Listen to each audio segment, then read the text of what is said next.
Hey everyone, and welcome back to the Deep Dive. Please like, comment, and subscribe. It really does help the channel. So much. Are you ready to explore a mystery That has, that has captivated humanity for centuries? yeah. Today, Oh. we're diving into the age-old question, are mermaids real? It's a question that goes beyond simple curiosity, isn't it? It really is. The mermaid myth is woven into cultures around the globe, from ancient legends to modern sightings. Exactly. We've got a stack of sources here. Yeah. Myths, historical accounts, Absolutely. even modern reports and scientific explanations. Oh. Get ready for some twists and turns because we're about to uncover some truly fascinating stuff. Oh, yeah. I know some of you might be rolling your eyes right now thinking, Mermaids. Seriously. mermaids. But trust me, Right. there's more to this than meets the eye. What's so intriguing is that these stories aren't just fantastical tales. Right. They offer glimpses into how different cultures viewed the ocean, its power, its mysteries, and its potential dangers. Okay, let's unpack this. Yeah. Where do we even begin with a legend as widespread and enduring as the mermaid? To understand the roots of this myth, Yeah. we need to travel back in time. To the beginning. Imagine ancient Assyria, around 1000 BCE. That's where we encountered the story of Atargatis, Okay. a goddess who transformed into a mermaid. A goddess turned mermaid. Yes. That's a twist I wasn't expecting. Right. What's the story behind that transformation? Well, the myth tells us that Atargatis accidentally killed her human lover. Oh, no. Consumed by guilt, she plunged into a lake, hoping to become a fish and disappear. Oh, wow. But her divine beauty couldn't be completely concealed, Right. and she emerged as a mermaid, forever caught between two worlds. Wow. So right from the start, we have these themes of guilt, transformation, and this liminal existence of being neither fully human nor fully fish. It's almost a metaphor for the human relationship with the ocean itself, isn't it? This push and pull. Yeah. This desire to explore and understand, Absolutely. but also a sense of awe and fear. Absolutely. And that duality is echoed throughout mermaid myths across the world. Take the ancient Greek sirens, for example. Ah, yes, the sirens. Those captivating but deadly creatures Right. who lured sailors to their doom with their enchanting songs. Enchanting. Talk about dangerous beauty. Right. But weren't sirens originally depicted as bird women? That's right. How did they become associated with mermaids? It's a fascinating example of how myths evolve and blend over time. The earliest depictions of sirens do show them with bird-like features, but somewhere along the way, those images merged with the concept of a fish-tailed woman, and the siren as we know it today was born. It makes you wonder what the ancient Greeks might have seen or experienced to make that connection. Was it just a creative flourish? Right. Or was there something more? That's the beauty of these myths. Right. They invite us to ponder the line between imagination and reality. And the Greeks weren't alone in their fascination with beings who could bridge the human and aquatic worlds. Consider the Celtic Selkies, Okay. shapeshifters, who could transition between seal and human form. Wow. It's a slightly different take, but again, we see that connection to the sea Yeah. and the ability to traverse two realms. Okay, so we've got ancient Assyria, Greece, the Celts. Are you seeing a pattern here? It's all connected. Mermaids, or at least mermaid-like beings, seem to have captured imaginations across the globe. It's a global phenomenon, Yeah. and that's what makes it so compelling. Right. The mermaid myth isn't confined to one specific region or culture. Yeah. It speaks to a universal fascination with the sea and its mysteries. Which brings us to a crucial point. Yeah. These aren't just identical stories repeated across cultures. No, they're not. Mermaids take on different roles and meanings, Absolutely. depending on where in the world you are. You're absolutely right. Yeah. The way mermaids are portrayed can tell us a lot about a culture's relationship with the sea, its beliefs about the supernatural, and even its social structures. Here's where it gets really interesting. Yeah. Tell me more about these different cultural perspectives. Okay. How do mermaids reflect the diverse ways humans have viewed the ocean? Well, in European folklore, for example, mermaids were often seen as omens of bad luck, particularly for sailors. Really? They were associated with storms, shipwrecks, and all sorts of maritime disasters. So not exactly the friendly, singing Ariel we might picture from Disney movies. Not quite. In some European traditions, No. seeing a mermaid was considered a terrifying sign that something dreadful was about to happen. It was almost like a warning from the sea itself. Whoa, that's definitely a different vibe. Okay, so Europe had its ominous mermaids. What about other parts of the world? In Japan, you have the ninyo, What? ninyo, Okay. which is more of a grotesque, fish-like creature. Oh. It's said that eating its flesh grants immortality. But Oh. it's not exactly the kind of mermaid you'd want to encounter on a swim. Yikes. So mermaids as monsters instead of mystical beauties. That's a pretty stark contrast. And then you have Polynesian legends where mermaids are seen as benevolent protectors of the ocean, Okay. often linked to gods or spirits. Right. And in some Native American tales, like those of the Inuit, you have Sedna, a powerful sea goddess with a fishtail who controls the bounty of the ocean. She's not to be messed with. Okay, so mermaids can be benevolent protectors, Yes. powerful deities, Uh-huh. or even terrifying monsters, depending on where in the world you are. It depends. It seems like these myths reflect the whole spectrum of human emotions and beliefs related to the sea. It's a testament to how adaptable and multifaceted these myths can be. Yeah. They mirror the fears, hopes, and values of the cultures that created them, and that's just the tip of the iceberg. Right. We haven't even touched on the influence mermaids have had on art and literature. You're right. From Hans Christian Andersen's tragic The Little Mermaid. Yeah. To the captivating paintings by artists like John William Waterhouse and Gustav Klimt, mermaids have inspired countless creative works. Oh, many.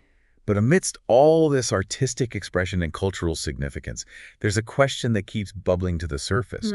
Were there ever any actual documented sightings of mermaids? That's the question. Did explorers ever claim to see them? That's a great question, and it takes us into the realm of historical accounts and what people genuinely believe they saw, especially during those long and perilous sea voyages. Right. But before we dive into that, Okay. let's take a quick pause. Right. Don't forget to like, comment, and subscribe. It really does help the channel grow. We'll be back in a flash to explore those intriguing historical encounters. Sounds good. Yeah. Right. Welcome back. Now, where were we? Ah, yes, those tantalizing historical accounts of mermaid sightings.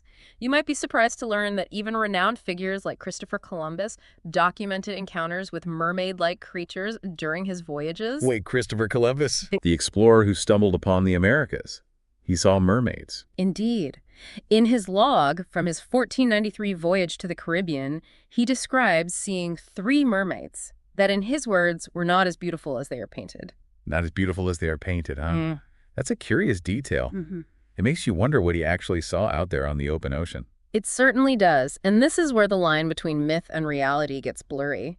Knowing what we know now about marine life, Right. it's highly likely that what Columbus and his crew encountered were actually manatees. Manatees, those gentle, lumbering sea cows. Exactly. I can sort of see it, I guess. They have those rounded bodies and flippers that could be mistaken for arms, especially from a distance and with a bit of imagination. Precisely. And remember, these sailors were often at sea for months on end. Yeah. Facing harsh conditions, limited food and water, and the constant perils of the unknown fatigue, longing for home, and maybe even a touch of wishful thinking could easily influence their perceptions. So you're saying a longing for home, a dash of dehydration, and a sprinkle of imagination could turn a manatee into a mermaid? It's definitely a plausible explanation. And Columbus wasn't the only one to report such sightings. Henry Hudson, the explorer who charted the river that now bears his name, Right. also documented a mermaid sighting in 1608. Oh, wow. His crew described a woman with long black hair and a very white body with a tail like a porpoise. That's a pretty detailed description. Yeah. It makes you wonder if anyone ever sketched what they saw. I'd love to see a 17th century drawing of a mermaid based on those accounts. While I haven't come across any sketches from those specific encounters, there are plenty of artistic depictions from that era that reflect the beliefs and perhaps the misinterpretations of the time. Okay, so we've got Columbus, Hudson. Any other famous names in this historical mermaid spotting club? Well, there's the English explorer John Smith. Oh, yeah. The same John Smith from the Pocahontas story. He claimed to have seen a green-haired mermaid in the West Indies in 1614, even remarking that she was very attractive. Green hair. Now, that's an image. Yeah. But it seemed like these historical sightings all point to a common culprit. Yeah. Mistaken identity, likely thanks to our blubbery friends, the manatees and dugongs. Exactly. And that brings us to a fascinating psychological phenomenon known as pareidolia. Pareidolia. It's the tendency for our brains to perceive familiar patterns, Like what? like faces or figures, Okay. in random or vague stimuli. Think about seeing shapes in clouds Okay. or face on the moon. I do that all the time. I see faces everywhere. Sometimes it's a little spooky, Right. but mostly it's just fun. It's a perfectly normal human tendency, and when you combine pareidolia with the conditions at sea, the play of light on the waves, the fog, the sheer vastness and mystery of the ocean, Right. it's not hard to see how a sailor, especially one who already believes in sea monsters and mythical creatures, Right. could glimpse a manatee or a seal and interpret it as a fantastical being. That makes so much sense.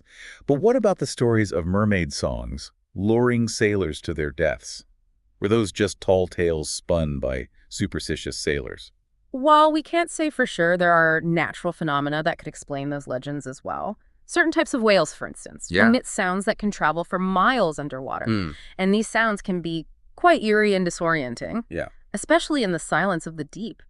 Imagine a lone sailor already on edge, Oh, yeah. hearing those whale calls echoing through the fog.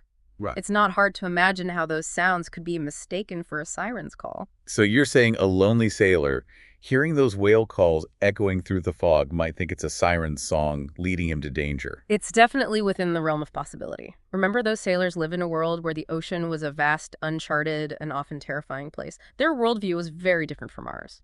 Okay, so we've got ancient myths, mistaken identities, psychological quirks. Mm. But what about more recent sightings?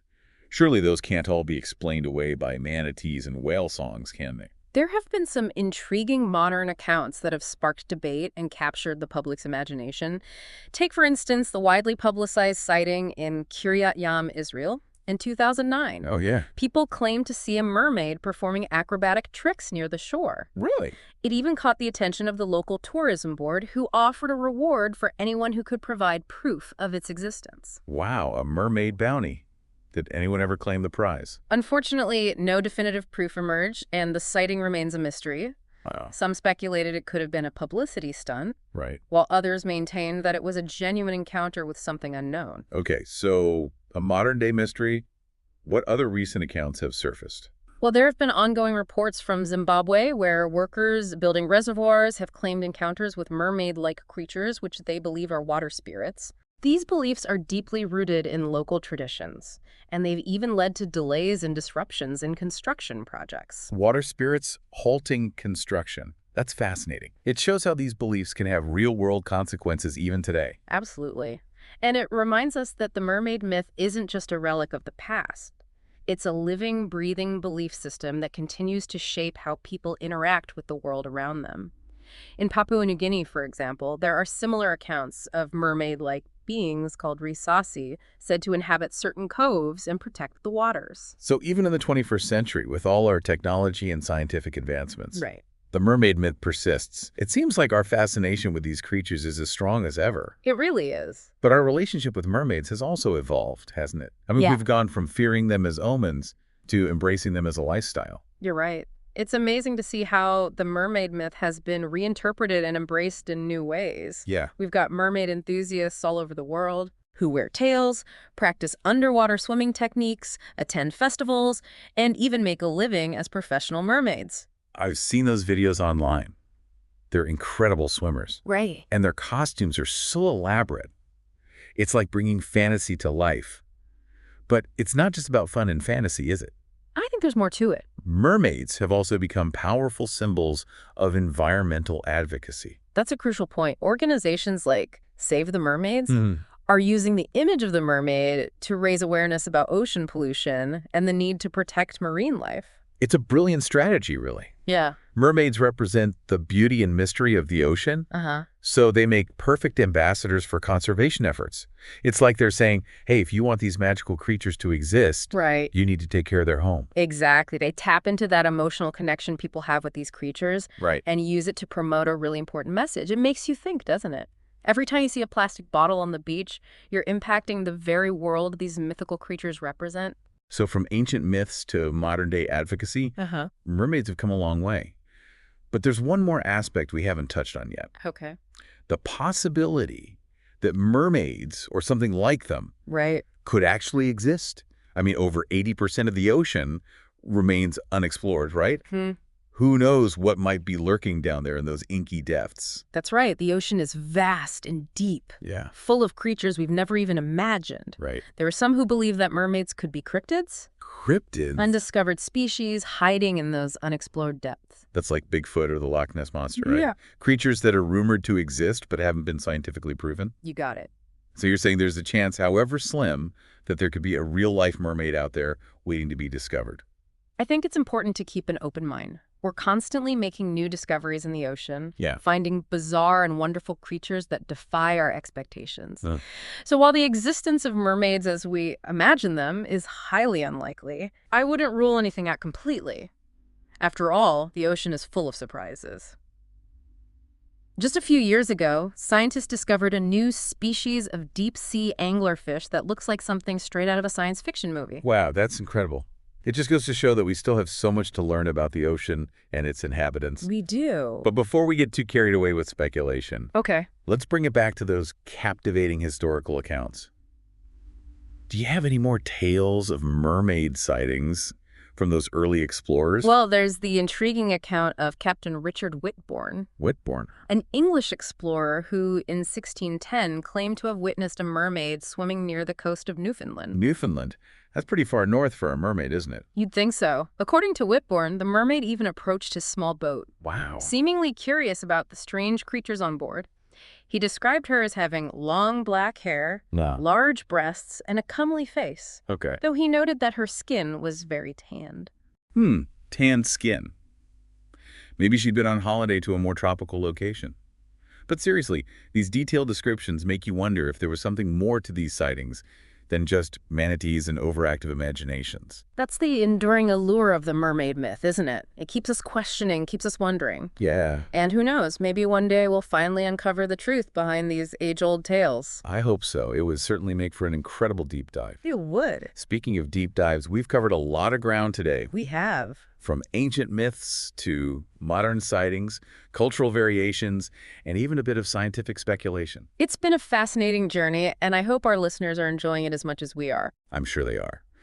But unfortunately, that's all the time we have for today's deep dive. Before we go, please like, comment, and subscribe. It really does help the channel grow and allows us to keep bringing you these explorations into the mysteries of the world. We'll be back soon with more captivating stories and thought-provoking discussions. Until then, keep exploring, keep questioning, and keep diving deep. It's amazing to think that we've journeyed from the ancient goddesses of Assyria to modern-day mermaid enthusiasts all in one deep dive. It really highlights how deeply ingrained this myth is in our collective consciousness. It's a testament to the enduring power of stories, isn't it? Even with all our scientific advancements, there's still a part of us that wants to believe in the possibility of mermaids in the magic and mystery that they represent. I know I do. And, after exploring all these different perspectives, I'm finding it harder to dismiss the idea entirely. There's just something so captivating about the unknown, about the vastness of the ocean and the secrets it might hold. I understand that feeling completely. While science offers compelling explanations for many mermaid sightings, the persistence of the myth points to something deeper within us. A fascination with the liminal, the otherworldly, the creatures that exist on the fringes of our understanding. Exactly. It's like those stories tap into our primal connection to the sea, to the wildness and wonder that lie beyond the shore. And perhaps it also speaks to our desire for connection, for a sense of belonging in a world that can often feel vast and isolating. Mermaids, in a way, represent that bridge between the human and the natural world, a longing for harmony and understanding. That's a beautiful way to put it. It makes you think, doesn't it? If mermaids were real, what would that tell us about ourselves, about our place in the natural world? It would certainly challenge our understanding of evolution and marine biology. And perhaps more importantly, it would force us to reconsider our relationship with the ocean and its inhabitants. It would be a monumental shift in perspective, for sure. But it would also be incredibly exciting to think that such wondrous creatures could share our planet. Absolutely. New discoveries always lead to new questions and new avenues of exploration. And who knows what other secrets the ocean might be hiding? We've only explored a tiny fraction of its depths. It's a humbling thought, isn't it? To think that there's still so much we don't know about our own planet. But that's also what makes exploration so thrilling. So for all our listeners out there, the next time you're at the beach or on a boat, take a moment to gaze out at the waves and let your imagination wander. You never know what you might glimpse beneath the surface. And remember, the mermaid myth is more than just a story. It's a reflection of our hopes, our fears, and our enduring fascination with the unknown. Well said. And on that note, we've reached the end of our deep dive into the world of mermaids.